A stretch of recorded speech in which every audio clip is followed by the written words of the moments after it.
ভাইরে ভাই, বিদেশের মাটিতে যখন কোনো বাংলাদেশি মানুষের সাথে দেখা হয় তখন কি যে ভালো লাগে, কি যে শান্তি কাজ করে মনের মধ্যে, এটা আসলে কাউকে বইলা বোঝানো যাবে না। আর বার্সেলোনাতে আসার পর থেকে আমার পড়াশোনার প্রেশার এতই বাইরে গেছে যে রেগুলার ক্লাসে যাইতে হয়, mid one exam, mid two exam, assignment, presentation, group work, তারপর হচ্ছে তোমার ক্লাস পার্টিসিপেশন। মানে মাঝে মধ্যে আমার মনে হয় কি আমি ইউনিভার্সিটিতে না, আমি স্কুলে পড়ালেখা করছি, এরকম একটা সিচুয়েশন। পুরো আলুসেদ্ধ হয়ে গেছি আমি, যার কারণে আমি কিন্তু রিসেন্টলি তোমরা খেয়াল করে দেখবা যে গত এক মাস আমি ঠিক মতো ভিডিও আপলোড কিন্তু করতে পারি নাই, আমি অ্যাক্টিভ থাকতে পারি নাই, কারণ আমার আসলে আলটিমেটলি এখানে পড়াশোনাটা তো শেষ করা লাগবে, কিছু করার নাই। বাট সেই দিন এত বেশি বোরিং লাগতেছিল আমার, এবং এত বেশি ফুচকা খাইতে ইচ্ছা করতেছিল, তো হঠাৎ করে আমি চিন্তা করলাম আচ্ছা ঠিক আছে, আমার তো রিসেন্টলি একজন কিউট বাংলাদেশি আপুর সাথে পরিচয় হয়েছে, যার নাম হচ্ছে অ্যানা। আপু এখানেই থাকেন, এবং আমি চিন্তা করলাম আপুর সাথে একটা প্ল্যান করে ফেলি। তো আমি আপুকে জানাইলাম যে আপু চলেন তাহলে আজকে আমরা দুজনে মিলে একটু ফুচকা খাইতে যাই। তো আপু বললো হ্যাঁ ইয়েস ওকে ফাইন, চল তাহলে আমরা দেখা করে ফুচকা খাইতে চলে যাই। তো তোমরা দেখতেই পাইতেছো আমরা দুজনে দেখা করে আমি একটা গোলাপি রঙের সালোয়ার কামিজ পরি এবং আপু পরে হচ্ছে একটা লাল রঙের কিউট আনারকলি সেট।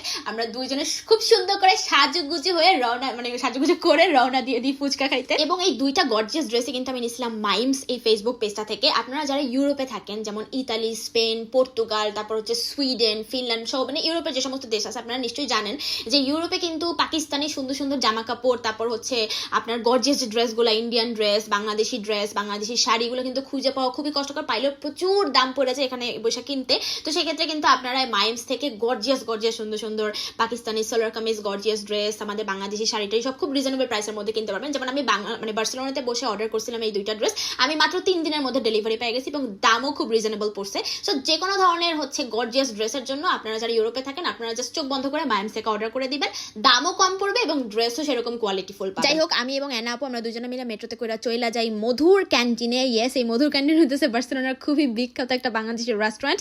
ঢাকা ইউনিভার্সিটির যে মধুর ক্যান্টিন, ওই নামেই না, মানে ওখান থেকে ইন্সপায়ার্ড হয়ে বেসিক্যালি এই নামটা রাখা হয়েছে। ভাইরে ভাই, মধুর ক্যান্টিন যে আমার কি প্রিয় একটা জায়গা ছিল। প্রায় ঢাকা ইউনিভার্সিটিতে যাই মধুর ক্যান্টিনে খাওয়া দাওয়া করতাম। নেক্সটে যখন বাংলাদেশে যাবো আবারও মধুর ক্যান্টিনে যাই খাওয়া দাওয়া করবো। এনিওয়েজ, আমরা মধুর ক্যান্টিনে অর্ডার দিই ফার্স্টে ফুচকা। মানে লুক অ্যাট দ্যাট, মানে বহুত দিন পরে দেশি স্টাইলের ফুচকা দেখা, বুঝছো কি যে ভালো লাগতেছিল। এরকম কত ফুচকা, আমি যখন বরিশালে সদরঘাট স্কুলে পড়াশোনা করছি, মানে স্কুলের হচ্ছে ছুটিটা দেওয়ার সাথে সাথে বাইরে হয়ে ফুচকা অর্ডার করতাম যে মামা ফুচকা দেন তো, একটু বেশি ঝাল দিয়ে, একটু টক দিয়ে ফুচকা দেন। মানে সেই দিনগুলো আসলে বেস্ট ডেজ ছিল লাইফের। এখন আসলে ওই দিনগুলো ফিরে আসবে না। যাই হোক, আমি আবার হচ্ছে এক্সট্রা পেঁয়াজ আর কাঁচামরিচ চাই, একটু স্পাইসি খাবো ভাবতেছিলাম।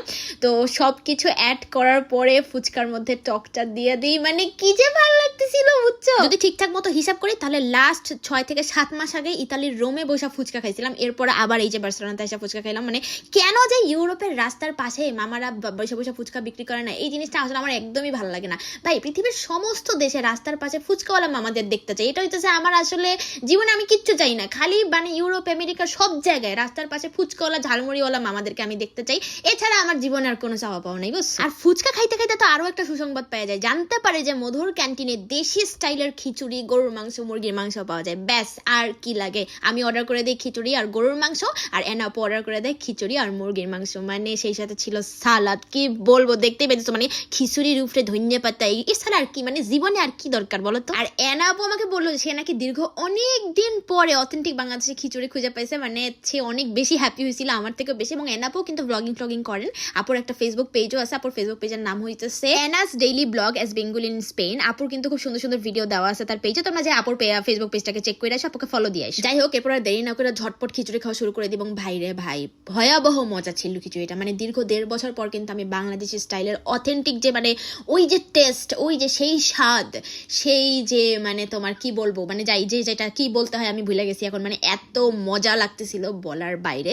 সেই সাথে ছিল হচ্ছে একটু লেবু, মানে লেবু চিটাই নিয়ে একটুখানি সালাদ, মানে ঝাল, সেই সাথে ছিল গরুর মাংস, মানে সবকিছু মিলে একেবারে 10 on 10, মানে ফাটাফাটি। এবং এনাউপু আমাকে বললেন যে তিনিও নাকি খুবই শান্তি পাইছেন, মানে বহুত বছর পর তিনিও অথেন্টিক বাংলাদেশের খিচুড়ি খাইছেন, সেই সাথে মুরগির মাংস, মানে ফাটাফাটি। আচ্ছা, খিচুড়ির সাথে গরুর মাংস নাকি খিচুড়ির সাথে মুরগির মাংস, কোনটা তোমাদের বেশি পছন্দ? আমার কাছে কেন জানি মনে হয় খিচুড়ির সাথে গরুর মাংসটা খুব বেশি যায়, বাট আমি খেয়াল করছি অনেকের আবার খিচুড়ির সাথে মানে মুরগির মাংসটাও বেশি ভালো লাগে। তোমাদের কোনটা ভালো লাগে কমেন্ট সেকশনে জানাই। যাই হোক, ফুচকা খাইলাম, খিচুড়ি খাইলাম, এরপর যদি একটু চা না খাই তাহলে কি চলে বলো? ব্যাস, পাইয়া গেলাম দেশি স্টাইলের আমাদের মজাদার চা। শুরু করে দিলাম চা চা খাওয়া মানে হয় না যে একেবারে ওই মেঘ না চাইতেই বৃষ্টি, ওরকম টাইপের একটা অবস্থা। এরকম অথেন্টিক চা কিন্তু আমি বানাইতে পারি না। আমার আম্মু যে কি সুন্দর চা বানায় বুঝছো, আমি আসলে মানে কেন জানি আমার হয় না ওরকম। ম্যাক্সিমাম আমি কি পারি ওই ওটাকে কি বলে রং চা বানাইতে, যেটা আসলে অনেকেই পছন্দ করে না। যাই হোক, চা খাইতে খাইতে শেষ করলাম সেই দিনের খাওয়া দাওয়া, বাট মানে একেবারে স্যাটিসফাইং, খুব খুব ভাল লাগছে, খুব শান্তি লাগছে, খুব ভাল লাগছে, খুব মজা লাগছে, খুবই আনন্দিত, আমি খুবই উৎফুল্ল, আমি খুবই খুবই খুবই শিহরিত। হ্যাঁ, ওকে, তো মানে আর কিভাবে বলতে আমি বুঝাইতে পারবো না। এবং এনা আপু খুব খুব খুব খুশি হয়েছেন, আমাকে বলতেছিলেন যে আপু আসলে আমি মানে খুব ভালো লাগতেছে এতদিন পর দেশি খাবার দাবার খাই, মানে দেশি খাবারে যে কি শান্তি এটা আসলে বলার বাইরে। যাই হোক, তোমাদের সাথে পরের ভিডিওতে দেখা হইতেছে, বাই।